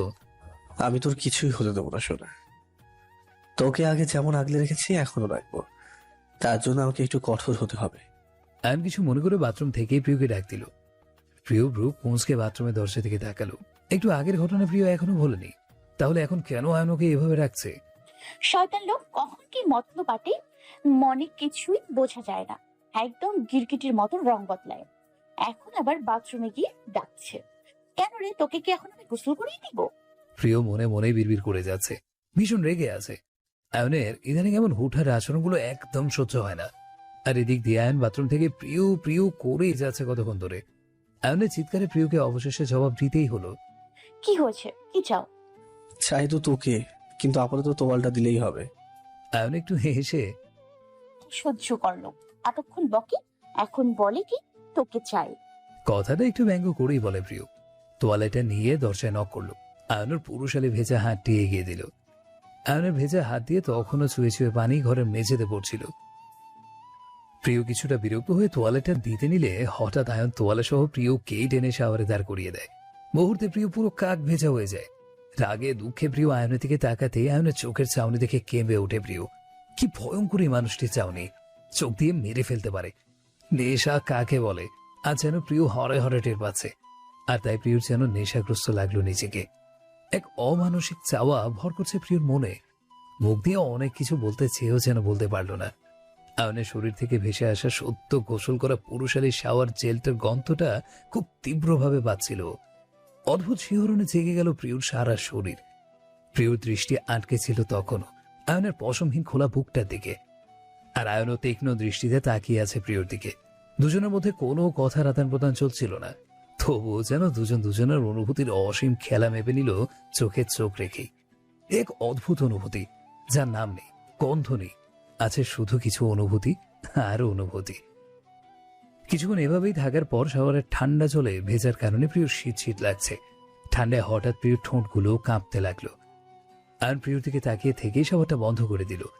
আরো একটু কাছে চলে এলো প্রিয়র। আর এতে আয়নের নিঃশ্বাসের গরম বাতাস আছড়ে পড়ছে প্রিয়র সারা মুখে। প্রিয় বুঝতে পারছে না কেউ না ছুঁয়ে শুধু তার কাছে থাকার অনুভূতি দিয়ে কিভাবে ঘায়ল করতে পারে। প্রিয় ঘায়ল হচ্ছে ভীষণভাবে। আয়নও যেন প্রিয়র কাঁপা কাঁপা ঠোঁট বিস্মিত মুখে লাল আভায় কেমন বিমোহিত হয়ে পড়ছে। হাত বাড়িয়ে ঠোঁট দুটো স্পর্শ করতে প্রিয় চমকে আয়নের দিকে তাকালো। হঠাৎ কারো হাতের স্পর্শে আয়নের সম্বিত ফিরে এলো। চোখ দুটো খুব জ্বালা করছে, খুলতেও কষ্ট হচ্ছে। কিছুক্ষণ চোখগুলো বুঝে থেকে একটু সময় নিল। এরপর ধীর চোখের সামনে তাকালে মায়াকে দেখতে পায়। আয়ন আশা করেনি বোনকে এই সময় দেখবে। মায়া প্রেগনেন্ট, 6 মান্থ রানিং চলছে। কিছু কমপ্লিকেশনের জন্য ডাক্তার জানি একদম নিষেধ করেছে, তাই তো অনেকের বিয়েতেও তেমন কিছুই করতে পারেনি। অথচ প্রত্যেকবারের মতো এবারও আয়নের কষ্ট কমাতে চলে এসেছে বোন। কেমন আছো আপু? মায়ের একটা হাত ধরে, বাবু কেমন আছে? ঠিক মতো খাওয়া দাওয়া করে তো? আর তুমি কেন এই শরীর নিয়ে আসতে গেলে? আসছো তো আসছো, তার উপর এত রাত জেগে আছো, এসব কি আপু? এই সময় অনিয়ম কিন্তু একদমই ঠিক না। মায়া স্নেহের সাথে আয়নের মুখে হাত রেখে, তুই ঠিক আছিস তো ভাই? আয়ন যেন স্নেহের এই স্পর্শটিরই অপেক্ষায় ছিল। মায়ের হাতটি মুখে চেপে ধরে ডুঁকড়ে খেতে দেয়। নিজের আবেগগুলো বোনের কাছে কিছুতেই লুকাতে পারল না আর। আমি ঠিক নেই আপি, একদমই না। ও আমাকে আবারও ছেড়ে চলে গেছে। কিভাবে পারলো আপি? আমি কি করব? আমার ভালোবাসা ওকে আটকাতে পারলো না। আমার ওর বিশ্বাস হচ্ছে ওরা একবারে যে ও চলে গেছে। আমিও চোখে আমার জন্য ভালোবাসা দেখেছি আপু। তাহলে কি এইসব মিথ্যা ছিল এতদিন? শুধুই কি অভিনয়? ও কেন চলে গেল আপু? কেন? আমি কোথায় খুঁজবো ওকে এবার? আমার যে সহ্য হচ্ছে না আর আপু। আমি মরে যাবো ওকে ছাড়া। আমি থাকবো কিভাবে ওকে ছাড়া? 3 দিন আগের সকাল। আয়নের প্রিয় দিনগুলো খুব ভালোই কাটছিল। প্রিয় ধীরে ধীরে আয়নের ভালোবাসায় যেন আসক্ত হয়ে পড়ছিল। আয়নকে ছাড়া ওর এখন চলেই না। সারাদিন চোখে থেকে দূরে থাকলেও মন থেকে দূরে ছিল না। আয়ন নিজের ভালোবাসা প্রিয়কে এমন ভাবে জড়িয়েছে, প্রিয় হয়তো চাইলেও দূরে থাকতে পারবে না। শরীরের সাথে সাথে ওদের মনটাও যেন এক সূত্রে বেঁধে গেছে। সবকিছু ভালোই চলছিল। এমনকি প্রিয় গায়েব হওয়ার সকালটাও আয়নের জন্য খুব সুন্দর ছিল। প্রিয় আয়নের বুকে মাথা রেখে ঘুমিয়েছিল। এই সময় অ্যালার্ম ক্লকের আওয়াজে প্রিয় জেগে গেল আর আয়নের হাতের মাঝ থেকে নিজেকে ছাড়িয়ে উঠে বসলো। আয়ন আবার ওকে টেনে নিজের কাছে নিয়ে আসলো। আর একটু থাক না সোনা। একদম না, আমাকে কলেজের জন্য রেডি হতে হবে আর তোমাকে অফিসের জন্য। সো ফার্স্টলি উঠে পড়ো, আমাকেও সারো। কিন্তু আয়নের এখন আর কোনো সাড়া নেই। যেমন স্কুল কামাই করার জন্য বাচ্চারা ঘুমের অভিনয় করে শুয়ে থাকে, প্রিয়রও এখন আয়নকে দেখে তাই মনে হচ্ছে। আয়ন প্রিয়কে জড়িয়ে ধরেই ঘুমানোর ভান করছে প্রায় আধা ঘন্টা ধরে। প্রিয় আয়নকে সরানোর চেষ্টা করছে, কিন্তু কোনো কাজই হচ্ছে না। আয়ন যেন আরো শক্ত করে আটকে দিল প্রিয়কে। অয়ন ওঠো, আমি জানি তুমি জেগে আছো, তাই ভান করে লাভ নেই। বাথরুম শুরু করে আমার লেট হয়ে যাবে আজ ইউনিভার্সিটিতে পৌঁছতে। আয়নের মনে হয় না কোনো কথা কান দিয়ে মগজে ঢুকছে। ও আরো গভীর ভাবে প্রিয়র গলায় মুখ ডুবিয়ে একটা কিস করলো। মুহূর্তে প্রিয় শিউরে উঠলো। আয়নকে আবারও ধাক্কাতে লাগলো। কি করছো কি তুমি? সকাল সকাল সব কি শুরু করেছো? তোমার নামে মামলা দেয়া দরকার, জানো? যখন তখন বউকে জ্বালাবার। আয়ন এবার প্রিয়র গলায় নাকটা ঘষতে ঘষতে বলল, যা করগে গিয়ে। পুলিশকে আমি ডাকবো নাকি তুই? কিন্তু আমার একটা শর্ত আছে, আমার সাথে তোকেও জেলে রাখতে হবে, আর দুজনকে একটি হ্যান্ডক্যাপ দিয়ে আটকাতে হবে, তাহলেই হবে। আমার আর কোনো সমস্যা নেই। কেন কেন? আমি তোমার সাথে কেন একই হ্যান্ডক্যাপ পরে জেলে যাব? আমার ওখানে কি কাজ? কেন মানে? আমি আছি না? আমি একা জেলে কারোর সাথে রোম্যান্স করবো? কার সাথে? হ্যাঁ, সঙ্গী থাকলে হাসতে হাসতে কেটে যাবে রাস্তাটা। কথায় আছে না? মামা বাড়ির আবদার পাইছো? আয়ন হেসে বলে, না, মামার শয়তান মাইয়াটাকে পাইছি। এটাই ছিল প্রিয়র সাথে আয়নের শেষ কথা। এরপর প্রিয়কে দেখার সৌভাগ্য হয়নি আয়নের। প্রিয় প্রতিদিনের মতো যথারীতি ভার্সিটি তো গিয়েছিল, কিন্তু ফিরে আর আসেনি। আয়নের রুমের বাইরে সবাই চিন্তিত মুখে দাঁড়িয়ে আছে, কারো মুখে কোনো কথা নেই। তবে কিছু কিছু পাবলিকের মুখে বিরক্তি ভাবটা না চাওয়া সত্ত্বেও ফুটে উঠছে স্পষ্টভাবে। আর এমন মহান ব্যক্তির দুজন হলো আসমা বেগম আর সারা। তারা পারে না রুমের ভেতরের মানুষটিকে টেনে হিঁচড়ে বাড়ির বাইরে বের করে দিতে, কিন্তু আফসোস কিছু চাওয়া ইচ্ছে থাকলেও পূরণ করা সম্ভব হয় না। এই যেমন এখন সারা আর আসমার ইচ্ছের দাম কারো কাছেই নেই। চেয়ে চেয়ে দেখা ছাড়া আপাতত তাদের কিচ্ছু করার নেই। আয়নদের ফ্যামিলির একটা নাসরিন কবির প্রিয়র চেক আপ করছে। পাশে আয়ন দাঁড়িয়ে আছে, কিচ্ছু বলার মতো অবস্থায় নেই, শুধু এক দৃষ্টিতে প্রিয়র অচেতন মুখটির দিকে তাকিয়ে আছে। নিজেকে অনেকটা অপরাধী মনে হচ্ছে। সবই তো ঠিক ছিল, তাহলে হঠাৎ এমন কেন হলো? ডাক্তার নাসরিনের কথায় আয়নের হঠাৎ সম্বিত ফিরে পায়। কিছু টেস্ট করার প্রয়োজন পেশেন্টের, তাহলে আমরা এক্সট্রা কারণ জানতে পারবো। আপনার ওয়াইফের শরীরটা খুবই উইক, মনে হয় কিছুদিন যাবত খাওয়া দাওয়া তেমন ঠিক মতো করে না। ওনার প্রতি একটু যত্ন নিন মিস্টার আয়ান। কাল সকালে একবার আমার চেম্বারে নিয়ে আসবেন, টেস্টগুলো দ্রুত করানো দরকার। আপাতত পেশেন্টের এখন ঠিক আছে, ওনার ঘুম দরকার, আর একদম স্ট্রেস নিতে মানা করবেন। আয়ন ডাক্তার নাসরিনের সাথে কথা বলতে বলতে বাইরে এসে দেখে সবাই কেমন অদ্ভুত ভাবে তাকিয়ে আছে, কিন্তু আপাতত কারো রিয়েকশন দেখার সময় নেই আয়নের। আয়ন ডাক্তারকে বিদায় দিয়েই কেউ কিছু বলার আগেই সবার মুখের উপরে দরজাটা লাগিয়ে দিল। আয়নের এমন আচরণে কেউ অবাক না হলেও মিসেস আসমা বেগম অনেকটা বিরক্ত। এই ছেলেকে নিয়ে উনি আর পারছে না। কি আছে এই মেয়ের মাঝে যে আমার এত বড় ধামড়া ছেলে এই মেয়ে ছাড়া কিছুই চোখে দেখে না? গলার মধ্যে কাঁটার মতো আটকে আছে এই মেয়ে। আরে চলে গেলে এমন জায়গায় যা, যাতে আয়ন ইচ্ছা করলেও আর খুঁজে না পায়। কিন্তু না, ম্যাডাম দুদিন পর পর গায়েব হবেন আর ছেলে হ্যারিকেন নিয়ে খুঁজে বের করবে। এটা বাড়ি তো নাকি যেন কোনো এতিমখানা? যার মন চায় আসবে, আবার যার মন চায় চলে যাবে। আর আমি হচ্ছে বিশাল দানশীল মানুষ, টাকা পয়সা দান করে, আর আমি আমার ছেলেদের। কি জীবন আমার! দালান ঘরে থেকেও ছেঁড়া তেনার সুখ কপালে। প্রিয়র থেকে বেশি তো আয়নের উপরেই রাগ উঠছে এখন বেশি আসমার। পারছে না আয়নকে এখনই দু চারটি কথা শুনিয়ে দিতে, কিন্তু আফসোস এই ইচ্ছাটাও পূরণ হবে না আজ আর সারা এসব দেখে বিরক্তিকর মুখ নিয়ে ওখান থেকে প্রস্থান করলো। এই লেটেস্ট নিউজটা নিজের মা মোহিনীকে দিতে চলে গেল।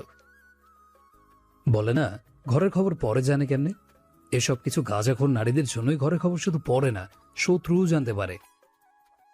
আয়ন গিয়ে ঘুমন্ত প্রিয়র পাশে গিয়ে বসলো। প্রিয়র হাতটি ধরে মাথায় হাত বুলিয়ে দিতে লাগলো। আজ সকালেও তো ভালো ছিল, তাহলে এমন হবার কারণ কি? আয়ন বুঝতে পারছে না। রবিন ফোন না করলে হয়তো আয়ন জানতই না প্রিয় যে সেন্সলেস হয়ে পড়েছে। খবরটা শুনে আয়ন আর এক মুহূর্তও দেরি করেনি, অচেতন প্রিয়কে সোজা নিজের বাসায় নিয়ে এসেছে। এখন আর অন্য কিছু চিন্তা করার সময় নেই। প্রিয় যেদিন গায়েব হয়েছিল সেদিনই আয়ন খুঁজে বের করে ফেলে। প্রিয় হয়তো জানতই না আয়ন প্রিয়র অগোচরে কিছু বডিগার্ড রেখেছিল সর্বদা প্রিয়কে নজরে রাখতে। তাই আয়নকে বেশি কষ্ট করতে হয়নি প্রিয়কে খুঁজে বের করতে। কিন্তু প্রিয়র এভাবে চলে যাওয়ার চেয়ে বেশি রগ উঠেছিল প্রিয় বর্তমানে যার সাথে আছে তা জেনে। কারণ প্রিয় আর কারো না, রোহানের বাসায় এখন। আয়ন এটা জানতে পেরেই রগ যেন ওর সৎ আসমানে উঠে পড়েছে। যে নামটা ও একদমই সহ্য করতে পারে না, প্রিয় সেই মানুষটার বাড়িতে আশ্রয় নিয়েছে। কিন্তু কেন? আয়ন হয়তো প্রিয়কে সামনে পেলে এখন নিজের রগ দিয়ে চালিয়ে পুড়িয়ে ছাড়খাড় করে দিত। সেদিন প্রিয় কলেজে যাওয়ার পরই একটা ইমেল আসে প্রিয়র মোবাইলে। ইমেলটা ওপেন করলেই দেখতে পায় আয়ন কোনো মেয়েকে খুব গভীরভাবে জড়িয়ে ধরে আছে। বেশ কয়েকটি ছবি এসেছে, আর প্রতিটি ছবিতে আয়নের সাথে মেয়েটির ঘনিষ্ঠতা অনেক বেশি মনে হচ্ছে। মুহূর্তে প্রিয়র চোখ দুটো ছলছল হয়ে পড়ল, আর কিছু বুঝে ওঠার আগে প্রিয় ফোনটা বেজে ওঠে। স্ক্রিনে একটা আননোন নাম্বার ভাসছে। কিছুক্ষণ চিন্তা করে প্রিয় কলটা রিসিভ করলো। ফোনের অপর পাশ থেকে একটা কর্কশ কণ্ঠ ভেসে আসলো প্রিয়র কানে। হ্যালো মিসেস আহমেদ, আমি জানি আপনি হয়তো এখন কথা বলার মতো অবস্থায় নেই, কিন্তু কি করব বলুন? কিছু তো বলতেই হবে, না বলে থাকতে পারছি না। আপনি হয়তো ভাবছেন আমি কে, আমি যেই হই না কেন আপাতত আপনার শুভাকাঙ্ক্ষী। এখন ছবিগুলো দেখে হয়তো বিশ্বাস হচ্ছে না আয়নের মতো মানুষ এমন করতে পারে, কিন্তু জানেনই তো মানুষ মাত্রই ভুল। আপনার আয়নও তো সাধারণ মানুষ। আপনি চলে যাওয়ার পর হয়তো সুখ খোঁজার চেষ্টা করেছে অন্য কারো কাছে, তাই হয়তো বেচারা পা পিছলে গেছে। এখন আপনার ইচ্ছে, কি করবেন? এতক্ষণ চুপচাপ অপর পাশের ব্যক্তির কথাগুলো শুনছিল প্রিয়। নীরবতা কাটিয়ে নিজের ভাবভঙ্গি পরিবর্তন না করে প্রিয় প্রশ্ন করলো, ছবিগুলো আসলো তার সত্যতা কি? অপর পাশের ব্যক্তি হয়তো এমনই কোনো প্রশ্নের আশা করছিল। সততা তো আপনি ভালো জানেন মিসেস মাহবুব। আপনার সাথে যা করেছে তা কি সত্যি ভালো করেছে? মিস্টার আয়ন দাবি করে আপনার ভালোবাসার, অথচ নিজের ভালোবাসার মানুষটিকে শুধুমাত্র বিছানায় পেতে কত অভিনয় করছে। বিছানার কথাটা শুনে প্রিয়র রাগ উঠে গেল। তাই কিছুটা উচ্চ স্বরেই বলল, মানে মানে কি? দেখুন মিস্টার ওয়াট, এবার যা বলবেন সোজা সাপটা কথা বলবেন। আমার ট্যারা কথা একদম পছন্দ না। আর কি বোঝাতে চাইছেন আপনি? আর ম্যাডাম রাগ করছেন কেন? আমি তো ভুল কিছু বলিনি। আপনার হয়তো আমার কথা বিশ্বাস হচ্ছে না, তাই আমি অডিও ক্লিপ পাঠাচ্ছি, যা চেক করে ডিসাইড করবেন আপনার আয়ন কতটা ভালো মানুষ। ওকে, তা বুঝলাম সবাই। এবার প্রিয় নিজের সুরটা কিছুটা নরম করে জিজ্ঞেস করলো, কিন্তু এটা তো বলুন, হঠাৎ আমার উপর এত দরদ দেখানোর কারণ? আমি তো আপনাকে চিনিও না, অন্য কোনো কারণ নেই তো আবার? ভেরি স্মার্ট গার্ল, যতটা বোকা ভেবেছিলাম ততটা বোকা নন আপনি। যাই হোক, সময় হলে জেনে যাবেন। এখন রাখি, আশা করি আমার অডিও ক্লিপটি শোনার পর আপনার সব ভুল ভেঙে যাবে। ভার্সিটির পুকুরপাড়ার কৃষ্ণচূড়া গাছটির ঠিক নিচে সিমেন্ট বালি দিয়ে তৈরি চেয়ারে প্রিয় বসে আছে। গাছ থেকে ফুল না ছড়লেও পাতাগুলো নিচে পড়ে ছড়িয়ে ছিটিয়ে আছে, ঠিক যেন প্রিয় জীবনের মতো। যতই নিজেকে গোছাতে চায় ততই যেন এলোমেলো হয়ে যায়। ফোনের স্ক্রিনের দিকে তাকিয়ে ভাবছে প্রিয় 2 বছর আগের কথা। এমন কিছু ছবি আর ভিডিও ক্লিপ ব্যবহার করা হয়েছিল প্রিয় জীবনকে নরক বানাতে। তখন আয়ন নিজের জেদার আগে এতটাই অন্ধ ছিল যে দিক বিদিক সত্য মিথ্যা আর কিছুই যাচাই না করে প্রিয়র গায়ে আঙুল তুলেছিল। প্রিয়কে চরিত্রহীনতার ট্যাগ লাগিয়ে দিয়েছিল মুহূর্তে, আর প্রিয়কে হারাতে হয়েছিল নিজের সম্মানের সাথে নিজের বাবাকেও। আচ্ছা, এসব আবার কোনো প্ল্যান না তো? হয়তো কেউ চায় আমি অয়নের থেকে যেন দূরে সরে যাই। ঠিক এমনই তো ট্রিক অ্যাপ্লাই করেছিল 2 বছর আগে আমার সাথে, যাতে অয়ন ভুল বুঝে আমাকে। আর তাই তো হয়েছিল। কেউ হয়তো চায় আমি অয়নকে ভুল বুঝে সরে যাই। এমনই হয়তো। বিশ্বাস করি না আমি এসব। যে মানুষ তার সারা জীবন আমাকে ভালোবেসে গেছে, সে এমন কিছুতেই করতে পারে না। আমার বিশ্বাস হচ্ছে না। প্রিয়র ভাবনার ছেদ ঘটল ফোনের নোটিফিকেশনের শব্দে। প্রিয় দেখলো একটা অডিও ক্লিপ এসেছে। প্রিয় প্রথমে শুনবে না ভেবেছিল, কিন্তু ওর মনের খুঁতখুঁতে ওকে বাধ্য করলো শুনতে। অডিওটি ছিল আয়ন আর দিনেশের মাঝে কথোপকথন। আয়ন অফিসে যেদিন দিনেশকে বলেছিল কিভাবে ও প্রিয়কে ট্র্যাপে ফেলে বাধ্য করেছিল ওর কাছে আসতে। আরভিনের মিথ্যা অপারেশন, প্রিয়কে ব্ল্যাকমেল, সবই কেউ চালাকির সাথে রেকর্ড করে ফেলে, আর ওটাই আজ প্রিয়কে সেন্ড করা হয়। বুকের ভেতরের এক অসহ্য যন্ত্রণা অনুভব করছে প্রিয়। মনটা ভেঙে হয়তো কয়েকশো ভাগে ভাগ হয়ে গিয়েছে। মনটা তো বুকের ভেতরেই থাকে, তাই মনের কষ্ট বুকে গিয়ে আগে লাগে, ঠিক যেন বুকের হাড় চিরে যাওয়ার মতো। প্রিয়রও তেমনই লাগছে। কিভাবে পারলো আয়ন ওর সাথে এমন জঘন্য একটা কাজ করতে? একবারও কি ওর বিবেকে বাধা দেয়নি? সত্যি কি শরীরের লোভটা ছিল সেদিনই বেশি? প্রিয় যেন দিশেহারা হয়ে গেল। সাজানো ঘরটা হঠাৎ আসা ঝড়ের লণ্ড ফণ্ড হয়ে গেল। চিৎকার করে কাঁদতে মন চাইছে, কিন্তু ভার্সিটিতে নিজের তামাশা বানাতে চায় না প্রিয়। তাই চুপচাপ সামনের গেট ফেলে প্রিয় আস্তে করে হেঁটে ভার্সিটির পেছনের গেট দিয়ে বের হয়ে গেল। কারণ সামনের গেটে প্রিয়র জন্য আয়নের রাখা একজন গার্ডার ড্রাইভার দাঁড়িয়ে আছে। দিনেশ নিজের কেবিনে বসে কিছু ফাইল চেক করছিল, আর তখনই তিতির কেবিনে দরজা নক করে ভেতরে আসে। হাতে তার এই মাসের সকল এমপ্লয়ীদের বেতনের হিসেবের ফাইল। তিতি দিনেশের দিকে ফাইলটা এগিয়ে দিলেই দিনেশের চোখ পড়ে তিতিরের উপর। এতক্ষণ ও খেয়ালই করেনি কে এসেছে কেবিনে। দিনেশকে নিচে থেকে হা করে তাকিয়ে থাকতে দেখে তিতি দিনেশের উদ্দেশ্যে বলল, স্যার, ফাইল নিচে, আমার মুখে লাগানো না, তাই নিচে তাকান। দিনেশও একটু দুষ্টুমি ভঙ্গিতে উত্তর দিল। কোন নিচে তাকাবো? বক্ষের নিচে নাকি নাভির নিচে? দিনেশের ঠোঁটের কোণে লেগে আছে এখনো দুষ্টু হাসি। তিতিরের গা জ্বলছে দিনেশের ডাবল মিনিংস কথা শুনে। খুব ভালো করে বুঝতে পারছে দিনেশের মতলব, কিন্তু রাগলে চলবে না ওকে। তাই নিজের রাগকে সংযত করে দাঁতে দাঁত চেপে বলল, নিচে মানে টেবিলের উপর দেখুন, আর রাস্তার ছেলেদের মতো কথা বলা বন্ধ করুন, এটা আপনার স্বভাবে যায় না। তিতির যে দিনেশকে কিছুটা অপমান করার চেষ্টা করেছে তা বুঝেও দিনেশ চুপ থাকলো। কারণ আজ তিতিরকে একটু অন্যরকম লাগছে দিনেশের। কেন বুঝতে পারছে না। তিতির শাড়ি পরে এসেছে, কিন্তু কেন? কোনো বিশেষ দিন ছাড়া তো এই মেয়েকে শাড়িতে দেখাই যায় না। তাহলে আজ কি এমন বিশেষ? দিনেশ কিছু মুহূর্ত সব ভুলে তিতির শাড়ি পরার কারণ খুঁজতে লাগলো। মনে হয় এটা এখন সব থেকে বেশি ইম্পর্টেন্ট কাজ দিনেশের জন্য। কিছু খুঁজে পাচ্ছে না বলে এখন টেনশন হচ্ছে দিনেশের। দিনেশ নিজের প্রতি নিজেই একটু বিরক্ত বোধ করছে। এত বড় বিজনেসম্যান এম্পায়ার চালাতে পারিস, অথচ একটা মেয়ের শাড়ি পরে রহস্য খুঁজে বের করতে পারিস না। অবদার্থ কোথাকার, নিজেকে নিজেই গালি দিচ্ছে। স্যার, কি হলো, চিল্লাচ্ছ কেন? আমাকে কি কালা মনে হচ্ছে? না, একদম না স্যার। আপনি কালা হবেন কেন? আপনি তো বয়রা। আই থিঙ্ক আপনার ডাক্তার দেখানো প্রয়োজন। দিনেশ কিঞ্চিত অবাক হলো তিতিরের কথা শুনে। যার মুখে দু চারটে কথা ছাড়া তেমন কোনো কথাই মুখ দিয়ে বের হয় না, সেই মেয়ে দেখি তেজ দেখাচ্ছে, তাও আবার দিনেশের সাথে। ব্যাপারটা দিনেশের খুব ভালো লাগলো। তাই চেয়ারে কিছুটা হেলান দিয়ে তিতির দিকে আবার মুগ্ধ হয়ে তাকালো।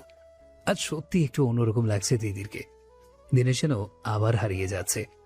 কেন জানি মেয়েটির সামনে নিজের ইমোশন লুকাতে পারে না, বরং হাত পা ছড়িয়ে ছিড়িয়ে বাচ্চাদের মতো কান্না করতে মন চায়। হয়তো এটা দেখে তিতিরের মনটা একটু কোলে যাবে। ওকে কোলে তুলতে না পারুক, অন্তত নিজের বুকের সাথে জড়িয়ে ধরে বলতে তো পারবে, থাক লক্ষ্মীটি, আর কেতো না। আজকের পর থেকে আমি নিজেকে তোমার করে সঁপে দিলাম, আমি তোমার হয়ে গেলাম। দিন শেষে আবার এমন কেবলা কান্তের মতো তাকিয়ে থাকা দেখে শরীর চলছে দিদির। আবার সেদিন রাতের কথা মনে পড়ে গেল। শয়তান বেটা, রাত হলে লরিন লাগবে আর দিন হলে আমার দিকে হাপলার মতো তাকিয়ে থাকবে। লুচ্চার গোষ্ঠী, তোর পাল্লায় আমি আর পড়বো না। তিতি দিনেশের ধ্যান ভাঙাতে টেবিলের উপরে একটা বাড়ি দিল হাত দিয়ে। সাথে সাথে দিনেশ সম্বিত ফিরে তিতির দিকের থেকে চোখ সরিয়ে ফেলে। সাইন করে উদ্ধার করুন আমাকে প্লিজ। সারাদিন আমি আপনার সামনে এভাবে দাঁড়িয়ে থাকতে পারবো না। দিনেশ আর না চালিয়ে সাইন করে দিল, কারণ তিতিরের মুখ দেখেই বোঝা যাচ্ছে এই নারী আজ বকের রূপ ধারণ করে আছে। উল্টোপাল্টা কিছু বললেই খবর আছে। দিনেশও তিতির একটা জুয়েলারি দোকানে এসেছে। তিতির বুঝতে পারছে না দিনেশ ওকে কেন এখানে নিয়ে এসেছে, আর এখন নিজের জিদ আর ইগোর কারণে কিছু জিজ্ঞাসা করতে পারছে না দিনেশকে। দিনেশ যখন কিছু আংটি দেখতে ব্যস্ত, তখন তিতিরের চোখ পড়ে কিছু চুড়ির উপর। ডিজাইনগুলো সিম্পল, তবে অনেকটা ইউনিক।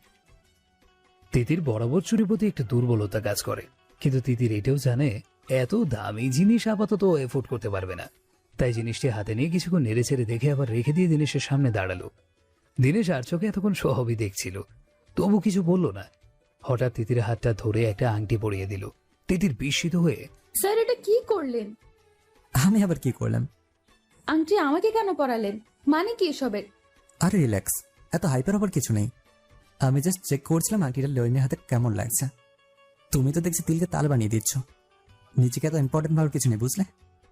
তিতির রগে যেন লাল নীল হয়ে গেল দিনেশের মুখে লরিনের নামটি শুনে। দিনেশের চুলগুলো ছিঁড়ে সাঁকড়াতে পাড়া প্রতিবেশীদের খাওয়াতে পারলে মনটা একটু শান্তি হতো এই মুহূর্তে। আঙুল থেকে আংটিটা খোলার জন্য জোর করতে লাগলো, কিন্তু আংটি আটকে গেছে, বেরই হচ্ছে না। তিতির খুব বিরক্ত লাগলো। ঢোকার সময় তো খুব ভালো করেই ঢুকে গেল, অথচ এখন কি হলো? কি হলো? আংটি হলো, তোমার জন্য আমারও লেট হচ্ছে। দেখতে পাচ্ছেন না খুলছে না? এটা কি করব? খুলছে না মানে কি? একটু আগে দেখি কত সুন্দর করে হুড়হুড় করে ঢুকে গেছে, এখন কি হলো? জানি না আমি। জানি না বললে তো হবে না, তাই না? এটা তো ওনাদের দোকানে ফেরত দিতে হবে। আংটিটা বের করতে একটু সাহায্য করুন তো। ম্যাডাম হাতে এটা আটকে গেছে, আর আপোষে যদি বের না হয় তাহলে আঙুল কেটে বের করুন, তবুও বের করুন। তিতির আতঙ্কিত হয়ে দিনেশের দিকে তাকালো। বলে কি এই লোক?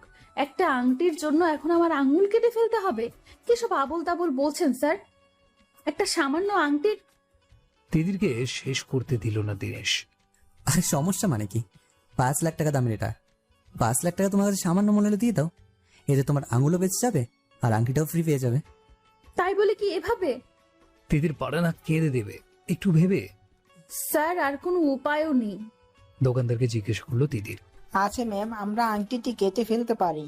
ও তাই নাকি? তাহলে তাই করুন। কিন্তু এরপর আংটিটার মূল্য আপনাকে দিতে হবে। তখন এটা আমাদের কোনো কাজেও লাগবে না। এটা অনেকটা অ্যান্টিক পিস। কিন্তু আমি কিভাবে? তিতির এবার সত্যি চিৎকার করে কাঁদতে মন চাইছে। ও বুঝে গেছে ও ফেসে গেছে, আর এই কাজটি যে দিনেশের তাতেও কোনো সন্দেহ নেই। দিনেশ তিতির হাতটি টেনে নিয়ে আংটিটি ঘোরাতে লাগলো সাবধানে। মুখে বাঁকা হাসি দিয়ে তিতিরের কাছে কিছু শর্ত দিল। যদি তিতির শর্তে রাজি থাকে তাহলে দিনেশ তিতিরকে সাহায্য করতে পারে এই বিপদ থেকে রক্ষা করতে। তিতির অসহায় মুখে দিনেশের দিকে তাকিয়ে রইল। কি আশ্চর্য, বিপদে নিজে ফেলে আবার নিজেই শর্ত রাখে উদ্ধার করার জন্য। দুনিয়াটা আসলেই ধ্বংস হয়ে গেছে, এখানে ভালো মানুষের জায়গা নাই। দিনেশ তিতিরকে ছুরির কর্নারে নিয়ে গিয়ে তিতির পছন্দ করা ছুরি দুটো হাতে নিয়ে নিজেই পরিয়ে দিল। আমার প্রথম শর্ত, এগুলো তুমি আর খুলতে পারবে না, যত কিছুই হোক না কেন। দিনেশের শর্ত শুনে তিতির বিস্মিত হয়ে দিনেশের দিকে তাকিয়ে রইল। এ আবার কেমন শর্ত? আর দ্বিতীয় শর্ত হলো, তোমাকে আমার সাথে আমাদের নেক্সট প্রজেক্টের মিটিংয়ে লন্ডন যেতে হবে। এখানে না বলার কোনো চান্স নেই, কারণ তুমি আমার পিএ। আমি যেখানে তুমিও সেখানে। তবুও বললাম তোমাকে।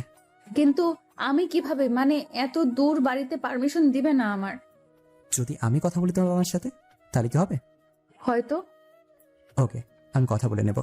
তুমি বাড়ি গিয়ে প্যাকিং শুরু করে দাও। ইশারায় দোকানের একজন কর্মচারীকে ডেকে তিতির আঙুলের আংটিটি কেটে ফেলতে বলল। ক্ষতিপূরণ যা হবে ও মিটিয়ে দেবে বলল। এটা ছিল আজ সকালে তিতির অ্যাটিটিউডের জবাব দিনেশের পক্ষ থেকে। দিনেশ তিতিরকে বোঝাতে চেয়েছিল অতীত। সেদিন প্রিয় সব জানার পর ভার্সিটি থেকে বের হয়ে গিয়েছিল একাই। আয়নের প্রতি অভিমানটা যেন আবার জমা হলো প্রিয়র মনে। ওর আবার পালিয়ে যেতে মন চাইছে সবকিছু ছেড়ে, তবে এবারে এত দূরে যে আয়ন ওর ছায়াও দেখতে না পায়। এসব ভাবতে ভাবতে প্রিয় এলোমেলো পা ফেলে হেঁটে চলছিল, কিন্তু কোথায় যাচ্ছে জানে না। তখনই রাস্তায় পড়ে থাকা একটা ইটের সাথে পা রেখে প্রিয় পড়ে যেতে নেয়, কিন্তু ঠিক সেই সময়ই নিজেকে সামলে ফেলে, তবে যা ক্ষতি হবার হয়ে যায়। প্রিয় পায়ে প্রচন্ড ব্যথা পেয়ে নখ উঠে যায় আর পা থেকে রক্ত বের হতে থাকে। ঠিক সেই সময় রোহান ওদিক দিয়ে গাড়ি নিয়ে যাচ্ছিল। ওর গানের একটা অডিশন ছিল আজ। রাস্তার সাইডে প্রিয়কে পা ধরে বসে থাকতে দেখে দ্রুত গাড়ি থামায়। সামনে গিয়ে দেখে সত্যি এটা প্রিয়। রোহানকে দেখে প্রিয়র মেজাজটা যেন আরো একটু বিগড়ে গেল। আয়ন হোক বা রোহান সব এক, এরা শুধু ধোঁকা দিতে জানে আর পারে মন নিয়ে খেলা করতে। প্রিয় চট করে রুমালটা খুলে ছুঁড়ে ফেলে দিয়ে উঠে দাঁড়ালো। রোহানকে না দেখার ভান করেই খুঁড়িয়ে খুঁড়িয়ে সামনে থেকে এগিয়ে যেতে লাগলো। রোহান বুঝতে পারছে কিছু একটা হয়েছে, যা প্রিয়র উদাসীন মুখটা দেখেই বোঝা যাচ্ছে। তা না হলে প্রিয় এখানে একা এই রাস্তায় কি করে? যতটুকু জানে প্রিয়র সাথে একজন গার্ড থাকার কথা। রোহানও অগোচরে প্রিয়র অনেক খোঁজ খবর নিয়ে রেখেছে। রোহান ভাবলো প্রিয়কে এখন আটকানো দরকার, তাই পেছন থেকেই প্রিয়কে উদ্দেশ্য করে বলল, আমি জানি আমি তোমাকে কষ্ট দিয়েছি প্রিয়, কিন্তু এক সময় আমরা ভালো বন্ধু ছিলাম।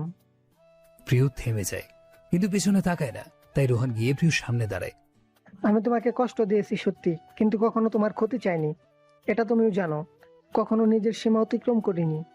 শুধু একটা ভুল করেছি, যা শুধরানোর সুযোগও পাইনি। আমরা আগের কিছু ঠিক করতে পারবো না জানি, তবে বর্তমানে নিজেদের স্বাভাবিক করতে আমরা কি অতীতটা ভুলতে পারি না? অতীতে কি ছিলাম বলে বন্ধুত্বের সম্পর্কটাই মনে রাখি কেবল, তাহলে দুজনেরই চলতে সুবিধা হবে। প্রিয় রোহানের বাড়ির ড্রয়িং রুমের সোফায় বসে আছে। প্রিয় সবকিছু ভুলে রোহানকে একবার সুযোগ দিল, বন্ধুত্বের হাতটি গ্রহণ করে নিল। আয়নকে মাফ করতে বলে রোহান কেন নয়? আয়ন তো বড় আঘাত করেছে, সেই তুলনায় রোহান তো কিছুই করেনি। রোহান প্রিয়কে নিয়ে হসপিটালে যেতে চেয়েছিল, কিন্তু প্রিয় যেতে রাজি হয়নি, কারণ রোহান একজন সেলিব্রিটি। আর প্রিয় কেউ চিনতে পারলে মিডিয়া ব্যাপারটা আরো তেল মশলা মিক্স করে পরিবেশ করবে, এতে পরিস্থিতি আরো বাজে হবে। কিন্তু প্রিয় এটাও বুঝতে পারছে ও রোহানের বাসায় আসা হয়তো উচিত হয়নি। আয়ন জানতে পারলে না জানি কি করবে। প্রিয় সোফায় বসে বসে যখন চিন্তায় মগ্ন, তখনই ঘরের মেইন দরজা খুলে ভেতরে কেউ প্রবেশ করলো।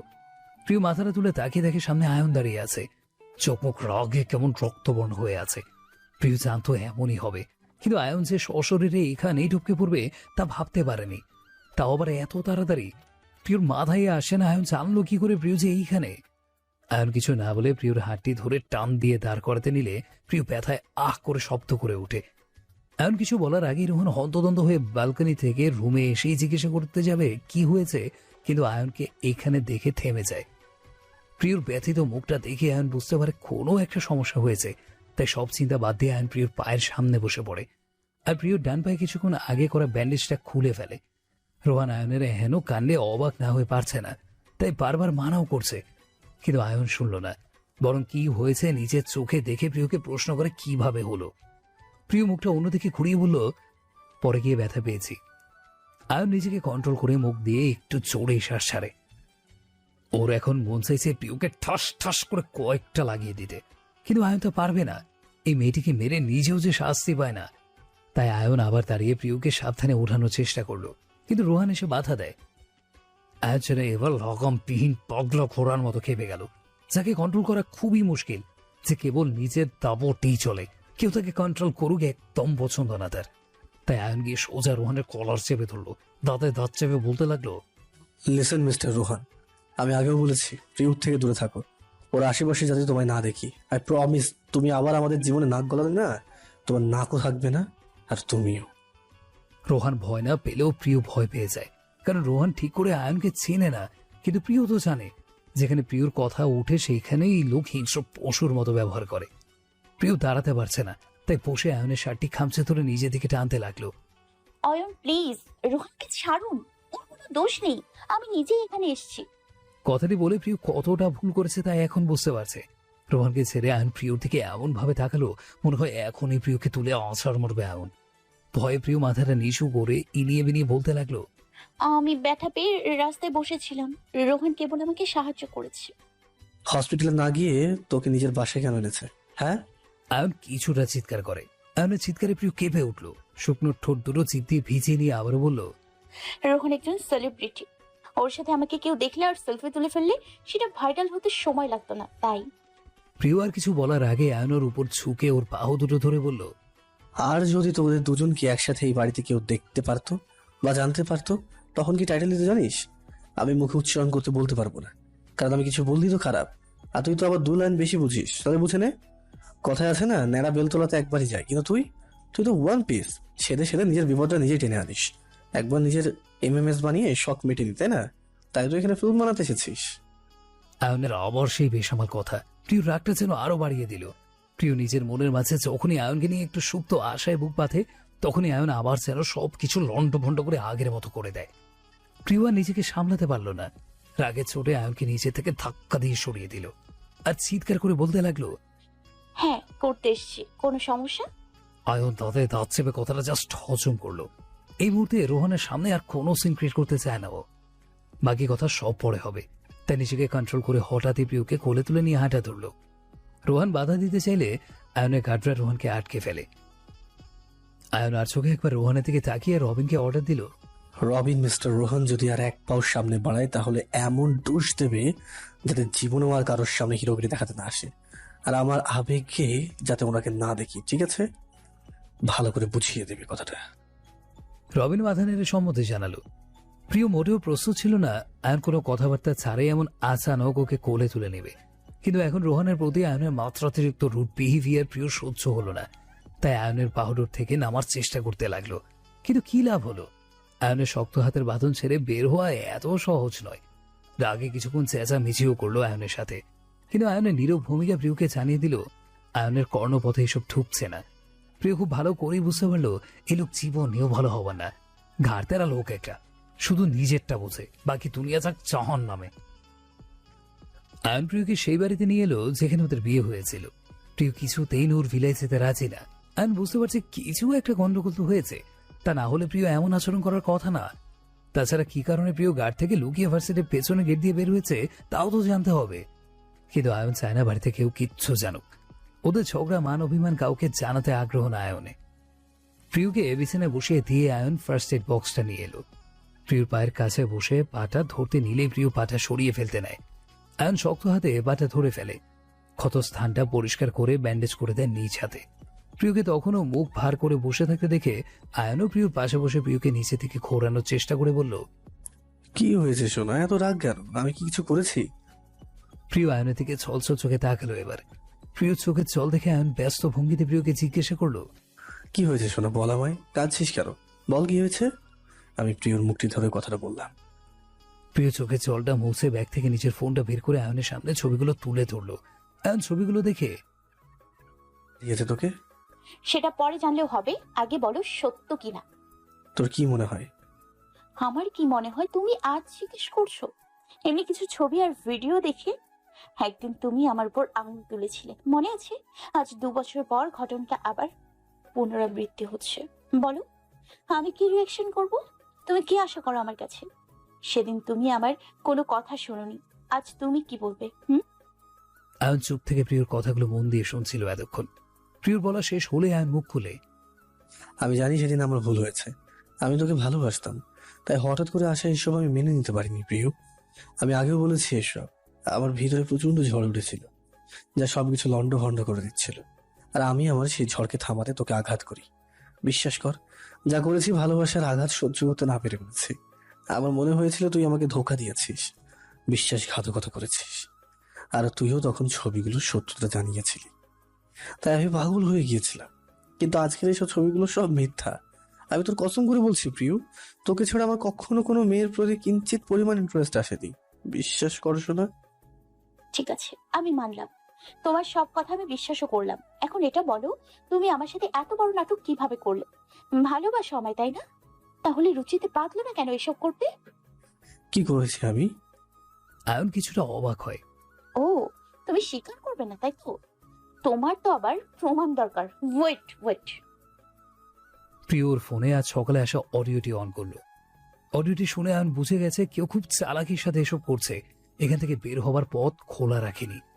কিন্তু আয়নের টেনশন হচ্ছে ওর অবুঝ বউকে কিভাবে বোঝাবে, এসব কেন করছে। বোঝালেও কি বুঝবে? আয়ন একটা দীর্ঘ শ্বাস ছেড়ে প্রিয়র সামনে হাঁটু গেড়ে বসে প্রিয়র হাত দুটো নিজের মুঠোতে নিল। প্রিয়র দিকে তাকিয়ে বুঝতে পারলো প্রিয় আয়নের উত্তরের আশা করছে। আয়নও আজ আর কোনো ভনিতা ছাড়া সব স্বীকার করে নিল। হ্যাঁ, আমি মানছি আমি এসব প্ল্যানিং করে করেছি। আর ভিনে সেদিন কিছু হয়নি। আমি ডাক্তারকে বলে তোকে মিথ্যা বলিয়েছিলাম, যাতে তুই আমার কাছে আসতে বাধ্য হোস। আমি জানতাম এই শহরে আমি ছাড়া তোর কোনো গতি নেই, তাই বিপদে পড়লে তুই সবার আগে আমাকেই স্মরণ করবি। বলতে পারি সেটা আমার বিশ্বাস ছিল, আর তাই হয়েছিল। তুই নিজে থেকে আমার কাছে এসেছিলি। প্রিয় আয়নের কথাগুলো শুনে চোখের জলগুলো আর ধরে রাখতে পারল না, এবার ছেড়েই দিল। আয়নের হাতের মাঝে রাখা নিজের হাতটি ছুটিয়ে নিতে চাইল, কিন্তু আয়ন আরো শক্ত করে ধরে ফেলল। তাই প্রিয় নিরাশ হয়ে আয়ন থেকে ছুটার আশাও ছেড়ে দিল। আয়নের কথা শেষ হয়নি এখনো, তাই আবারও বলা শুরু করলো, তুই 2 বছর আমার থেকে দূরে ছিলি। এই 2 বছরে আমার ভিতরে কষ্টের সাথে একটা চাপা রাগও জন্ম হয়েছিল। জেদ হতে লাগলো তোকে নিজের কাছে নিয়ে আসার, তবে সোজা ভাবে না, একটু বাঁকা ভাবে, যাতে তুই বুঝতে পারিস আমি কতটা কষ্ট পেয়েছিলাম। তুই সেদিন যখন বলেছিলি না তোর অন্য ছেলেদের সাথে গভীর সম্পর্ক ছিল, তাই তোকে বোঝাতে চেয়েছিলাম গভীর সম্পর্ক কাকে বলে। আর মনে একটা আশাও ছিল, তাই ওদের চাইলেও আমার কাছ থেকে দূরে যেতে পারবি না। আমি তো যাওয়ার সব রাস্তা বন্ধ করে দিতে চেয়েছিলাম, তোকে এইভাবে নিজের আপন করে নিয়ে। প্রিয় রগে কটমটিয়ে এবার আয়নের দিকে তাকালো। তুমি কি জানো তুমি একটা জঘন্য মানুষ? আমার লাইফের সব থেকে প্যারা তুমি। কেন এসছো আমার জীবনে? আমাকে জ্বালানো ছাড়া আর কোনো কাজ নেই তোমার? কি মজা পাও আমার সাথে এমন করে? আবার বলো আমাকে ভালোবাসো। এটাকে ভালোবাসা বল না, এটা তোমার জিদ। আমি কেন তোমাকে ছেড়ে চলে গেলাম? তোমার ইগো হার্ট হয়েছে, আর তারই বদলা আমার থেকে নিয়েছো। আর এখন এসবকে ভালোবাসার নাম দিচ্ছ। তুমি যতই বলো আমাকে ভালোবাসো, আমি বিশ্বাস করি না। আর এই জীবনে আমিও তোমাকে আর ভালোবাসবো না। কিছুক্ষণের জন্য তোমার মায়ে জড়িয়ে ফেলেছিলাম, কিন্তু সময় থাকতে চোখ খুলে গিয়েছে। আমার সাধ্য থাকলে তোমার চেহারাও দেখতাম না আর কোনো দিনও। চলে যাও তুমি এখান থেকে। আমাকে একটু একা থাকতে দাও প্লিজ। আয়ন নিরলস ভাবে কিছুক্ষণ মাথা নিচু করে বসেছিল। প্রিয়র প্রত্যেকটি কথা সত্য ও জানে, কিন্তু তার সাথে এটাও সত্য প্রিয়র প্রতি ওর ভালোবাসা যা কোনোভাবে কমে না, বরং দিন দিন যেন প্রিয়র আসক্তিতে নিজেকে আরো জড়িয়ে ফেলছে। আর মুখ তুলে এবার প্রিয়র দিকে তাকালো। কেঁদে কেঁদে কি হাল করেছে মেয়েটি। এত ছিচকাতুনি কেন এই মেয়ে? একটু কি কম কান্না করা যায় না? ওকে দেখলে মনে হবে আয়ন ওকে কত অত্যাচার করে। খেতে দেয় না, ভালোবাসা দেয় না, শুধু কষ্ট আর কষ্ট দেয়। অথচ এই মেয়েটি প্রতিনিয়ত আমার মনে রাজ্যে রাজ করে আসছে। তবুও নাকি ও জনম দুঃখিনী। ও নিজেকে জনম দুঃখিনী বললে আমি নিজেকে কি বলবো? ভালোবাসার কাঙালি নাকি ভিখারি? আয়ন একটা দীর্ঘ শ্বাস ছেড়ে প্রিয়র কোমরটা ধরে নিজের একদম কাছে টেনে নিল। প্রিয় অবশ্যই আসতে চায়নি, কিন্তু তবু কিছু করতে পারল না আয়নের শক্তির কাছে। প্রিয়র হাত দুটো মুঠোতে নিয়ে কপালে কপাল রেখে বলল, সত্যি করে বলতো ভালোবাসিস আমায়? এমন সময় এমন কথা শুনে প্রিয় কিছুটা বিস্মিত হয়ে আয়নের দিকে তাকালো। কিন্তু বেশিক্ষণ এই চোখের দিকে তাকিয়ে থাকা সম্ভব না প্রিয়র। তাহলে এই চোখের গভীরে প্রিয় তলিয়ে যাবে, আবার ভুলে যাবে আয়ন কি করেছে ওর সাথে। কিন্তু প্রিয় চায় না কিচ্ছুটা ভুলতে।